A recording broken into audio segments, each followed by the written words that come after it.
جی ہاں، دینی بھائیوں کی اپنی ایک اہمیت ہے، اس لیے تو اللہ تبارک و تعالیٰ فرماتے ہیں انما المؤمنون اخوہ، کہ حقیقت تو یہ ہے کہ تمام کے تمام مسلمان آپس میں بھائی بھائی ہے۔ اور یاد رکھیں، دینی رشتہ یہ خونی رشتے سے زیادہ گہرا ہوتا ہے۔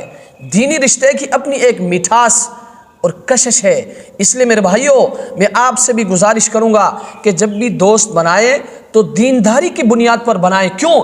اس لیے کہ اگر آپ کا دوست دیندار ہے نا، نیک ہے، تو آپ بھی نیک اور دیندار بنیں گے۔ لیکن اگر خدا نخواستہ آپ کا دوست فاسق ہے، گناہگار ہیں، اللہ کا نافرمان ہے، تو یاد رکھیں آپ بھی فاسق اور فاجر بنیں گے۔ اس لیے تو فرمایا گیا کہ الرجل علی دین خلیلہ، انسان اپنے دوست کے دین پر ہوتا ہے۔ فلینظر احدکم من یخالل، پس تم میں سے ہر کوئی دیکھے وہ کس کو دوست بنا رہا ہے۔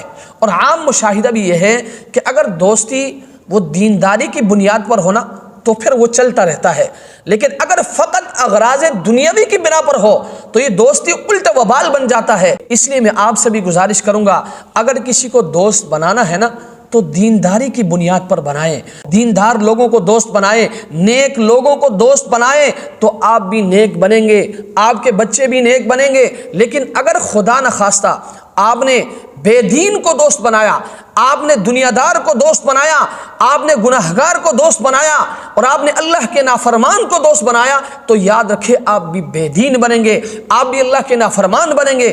کیوں؟ اس لیے کہ صحبت صالح ترا صالح کنت، صحبت طالح ترا طالح کنت، نیک لوگوں کی صحبت آپ کو نیک بنائے گی اور برے لوگوں کی صحبت آپ کو برباد کر دے گی۔